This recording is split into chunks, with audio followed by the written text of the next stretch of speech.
All right, everybody, welcome to our How to Buy Your First Rental Property in Champaign-Urbana. We're looking forward to doing this. We've been planning this for a little while. So tonight we're going to focus on, this is our beginner's guide. So to single family and up to 4 unit property. So if you're thinking about buying a rental house or a duplex or even a fourplex, this is the right place for you. So quick disclosures. We are not attorneys or accountants. We don't give tax advice, legal advice, all those things. I think this is pretty straightforward. Also, the numbers that we're looking at, they're all estimates. Well, actually, they're not all estimates, but there are more numbers, right? So we're going to give you a really good overview. We try to be as accurate as we can with what we're showing, but there will be other things that are involved when you get into your specific search, and your realtor can help you identify those things and get the right info for you. So we just know this is a general picture, and we'll keep going. If you got questions, we'll get as specific as we can. And then this is being recorded. We'll share this. We'll probably re-air it or send it out to people who couldn't make it. All right, so here we go.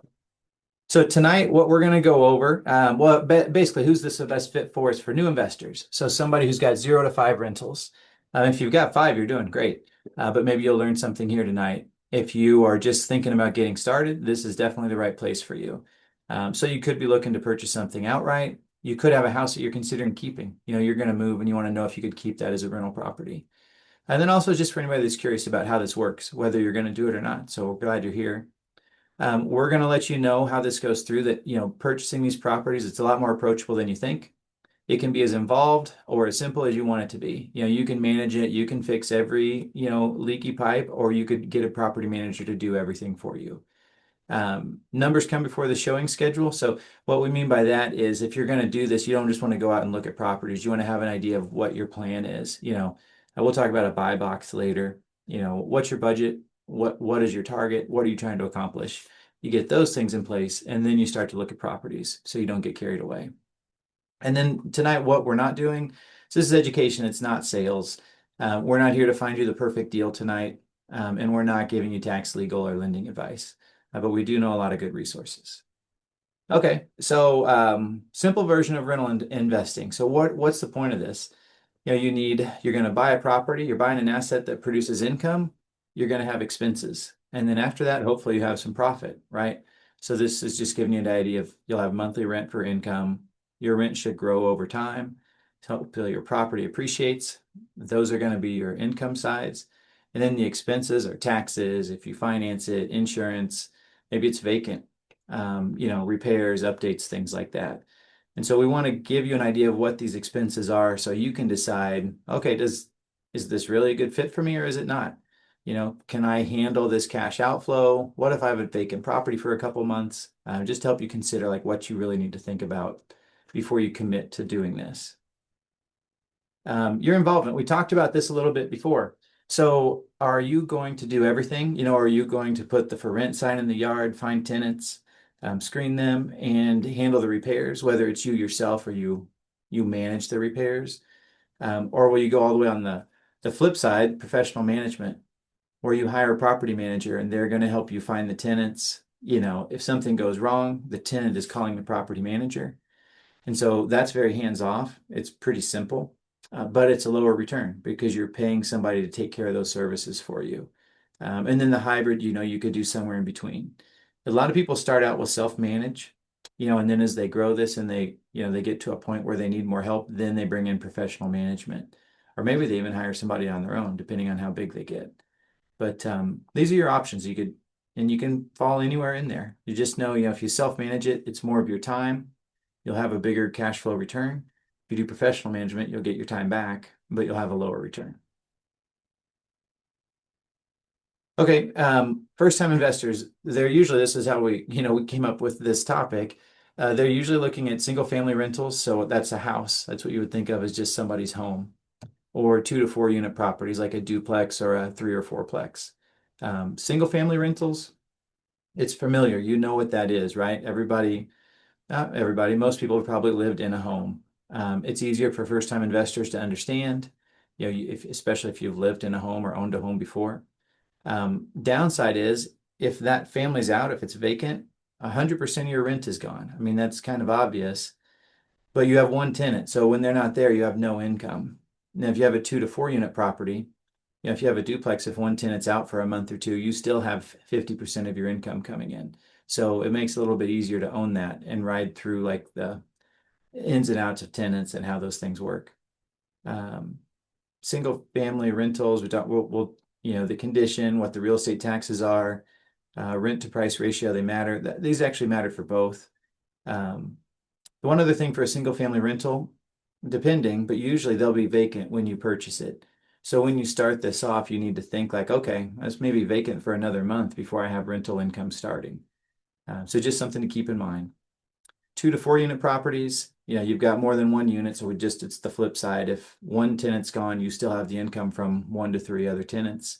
You do have more turnover. You've got more tenants, so you've got more turnover. Financing can look different.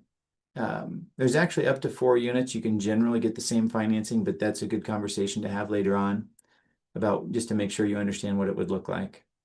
And then more units, it doesn't automatically mean better cash flow, right? I mean, everything's going to be based off of price and rental income. And so each unit will be specific.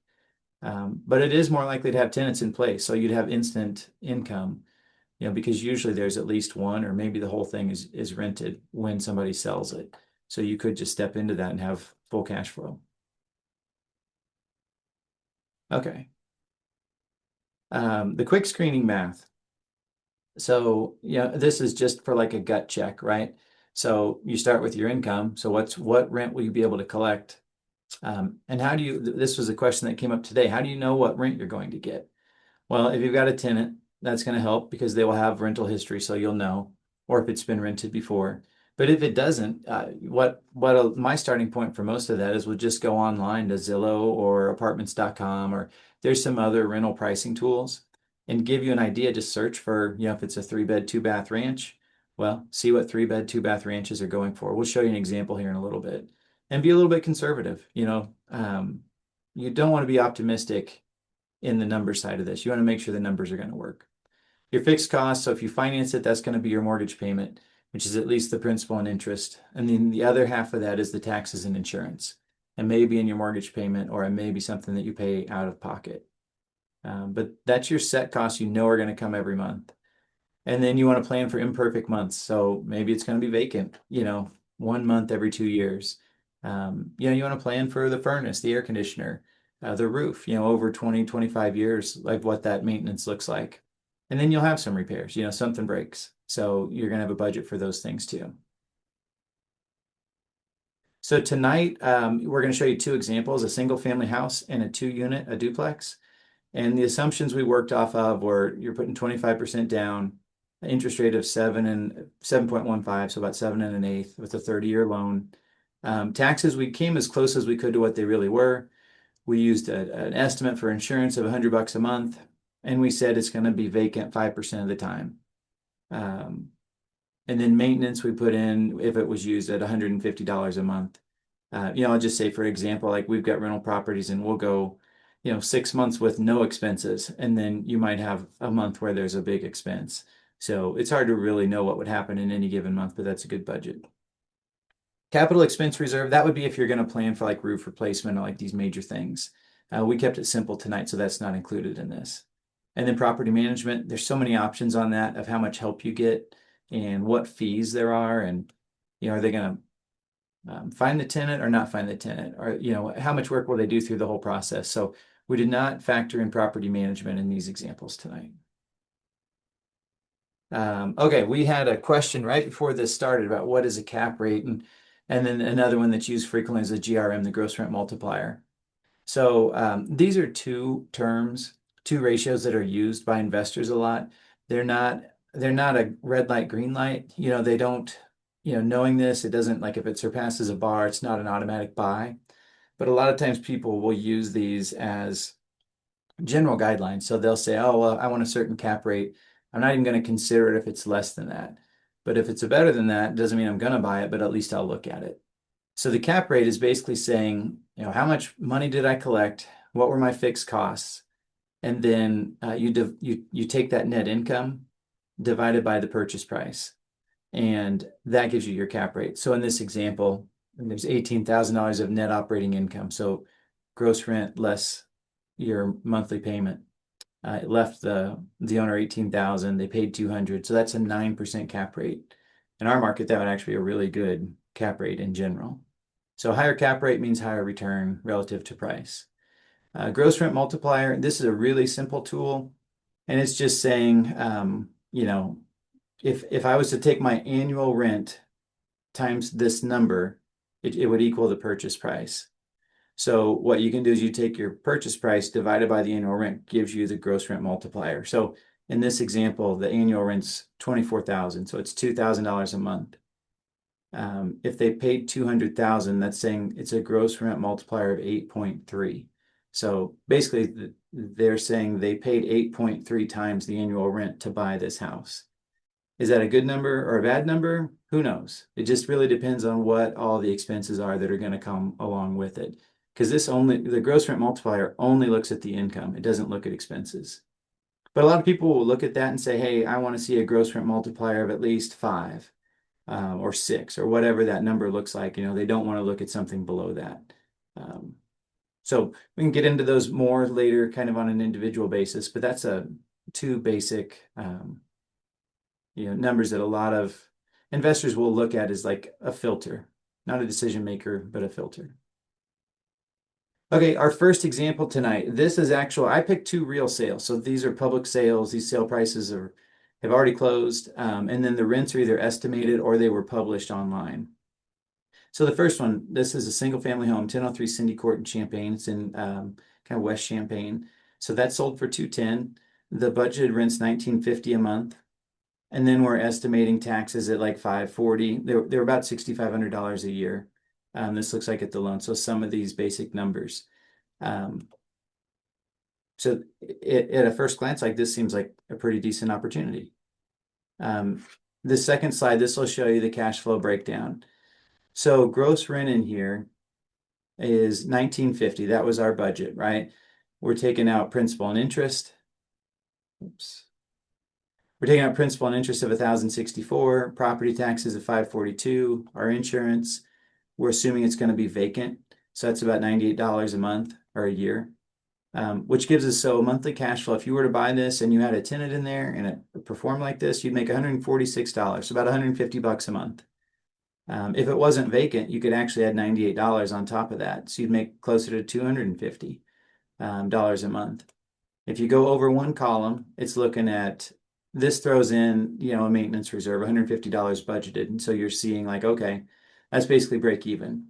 So if I had some repairs every year, this is going to be a break even property. If it's not vacant, then you do get a little better cash flow. So this gives you an idea of like, what's that looking like? So are you going to retire on this one property? No, not today. But the idea with these is that you purchase one, rents will go up, your mortgage payment does not change. In fact, it starts to pay down more of your principal, and then it moves on. So one thing that's actually like your principal pay down in here, if you do finance this, so you're making $146 a year if nothing breaks. I'm sorry, a month, $146 a month. Out of this principal and interest payment, part of that is principal pay down. So you're also paying down your mortgage.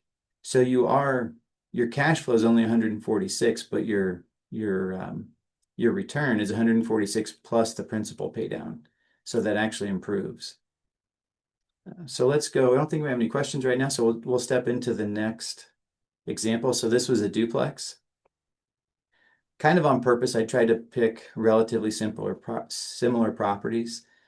This was a property that sold in Urbana. Each side was a 2-bed, 1-bath property. They rented for a little bit over $975 or $950, $975. So this gives you an idea of what your monthly payment to finance it, your taxes, what the rent is. If we move forward, this actually ends up pretty similar. The numbers are a little bit lower. Gross rent less the principal and interest, taxes, insurance, vacancy, maintenance. So that's making about $120 a month before you account for the principal pay down and if you didn't have any vacancies. So once you factor that in, it's actually slightly negative, if you did have $150 repairs every single month. So is that a bad investment? Maybe, maybe not. You would need more information to really know like why that looks that way. So side-by-side comparison, single family home versus a duplex.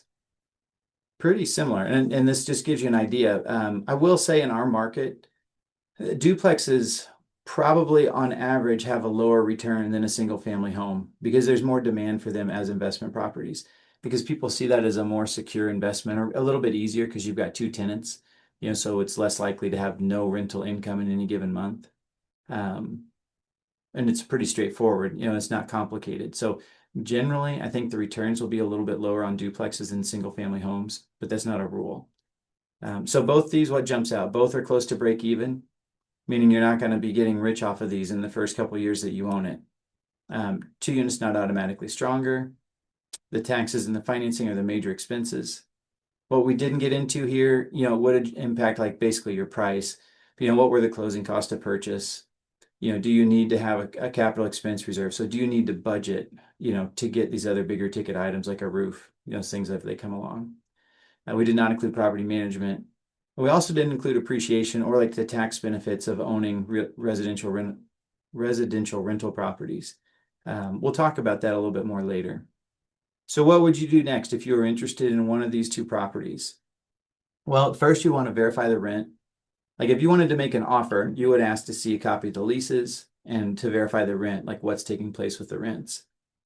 You would obviously go see them. So you'd review the property condition. And then you look at your financing options.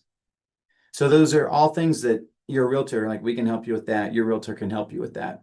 If you want suggestions for rental properties, there'll be a way to contact us at the end, or you can comment that in the chat as we go through it. But there's a lot of different ways to do it. You may not have to put 25% down. You may want to put less. You may want to put more. So that all just depends on your goals. So two other benefits that we did not factor into those cash flow numbers, like because cash flow means like what's actually happening in that month or in that year, like literally what is the cash flow, like what's coming in or out. The other things we didn't talk about were appreciation. So if your property goes up in value, so we've averaged over the last 5 years, we've probably averaged 8+% appreciation per year. Historically in Champaign County, that number is probably closer to 3%. So you are going to make a return on the appreciation. You're going to make a return on your principal pay down of your mortgage. And then there's actually tax benefits. You get to depreciate your rental house. And I'm not going to get into that on this Zoom, but just know that it does help lower your real estate taxes. I'm sorry, not your real estate taxes, but it helps lower your income taxes. But what this is talking about, the power of leverage, so if you bought a $200,000 house and it appreciated 3% in a year, that's $6,000, 3% of 200. So that's a 3% return. That'd be 3% growth because it appreciated 3%. If you put 25% down, so you put $50,000 down for your purchase, if your price grew 6%, that's a much higher rate of return. So what you're looking at in that instance, you've got, let's see, so it'd be 6,000, 6 divided by 50. That is not the right number.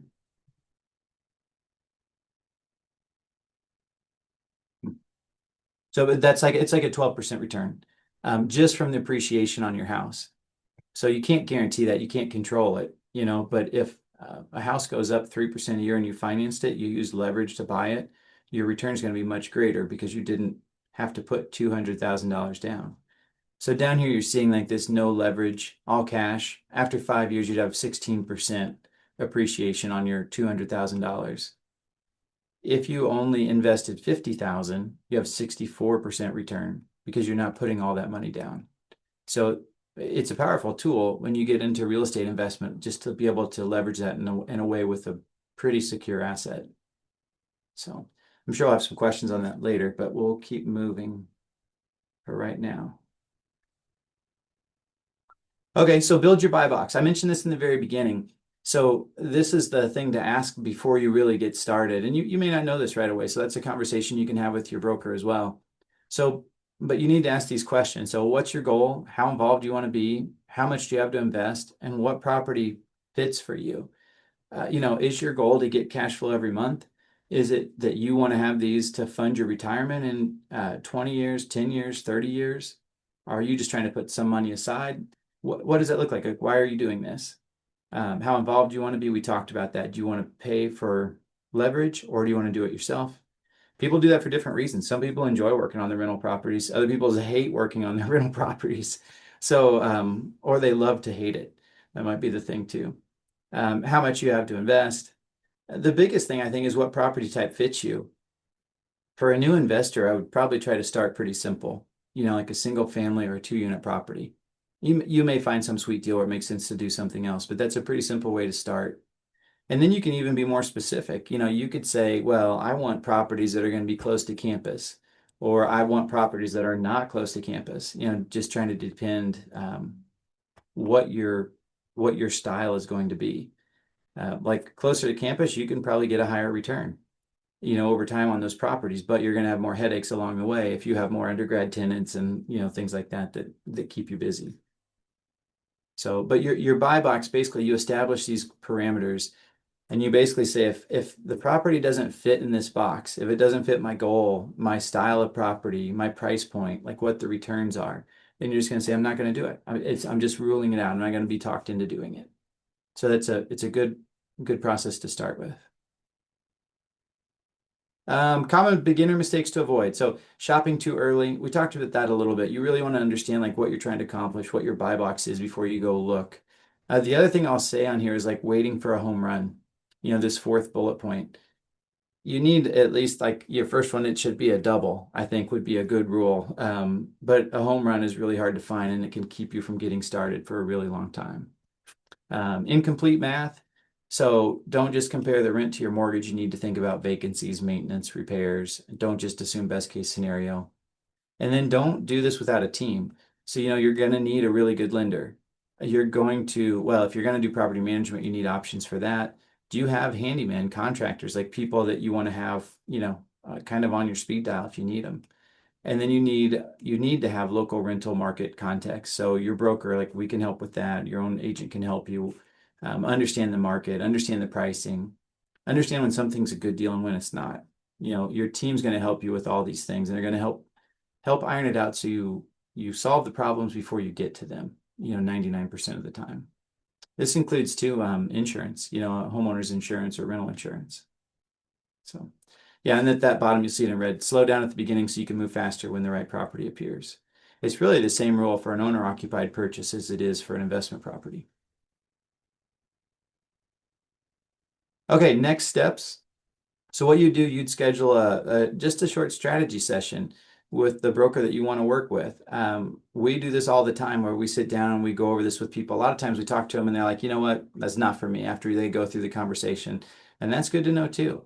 And then a lot of times it's like, nope, I get it. Let's do this, and there's still some nerve-wracking nervousness in the beginning, but it's a good thing.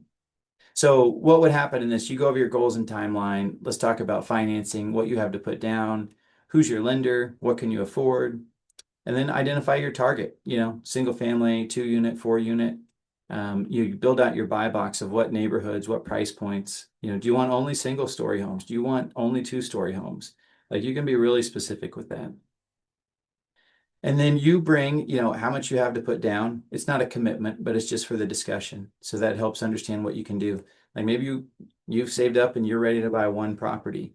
Or maybe you've got a chunk of money and you're like, hey, I can buy 4. Well, let's plan that out. Let's make this happen in a comfortable way so you can get it rolling without getting overwhelmed.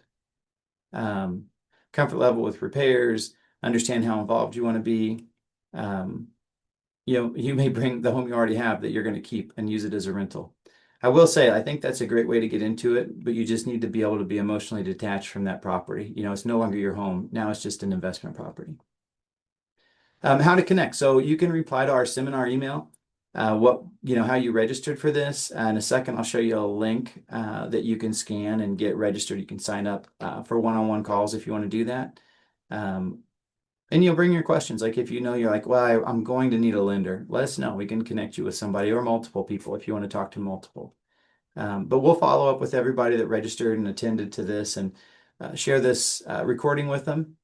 And let's see, this is the QR code. You can scan that. It'll take you to a form where you can register. And let's see, what else do we need to go over right now? I think we covered it. This is a pretty good overview just to get things started. You're going to have more questions, but this just really gets the ball rolling, and then you can help, keep it rolling and build the momentum and get into this. And the next thing you know, you'll be a real estate mogul and you'll be passive income the whole way. So thanks for joining.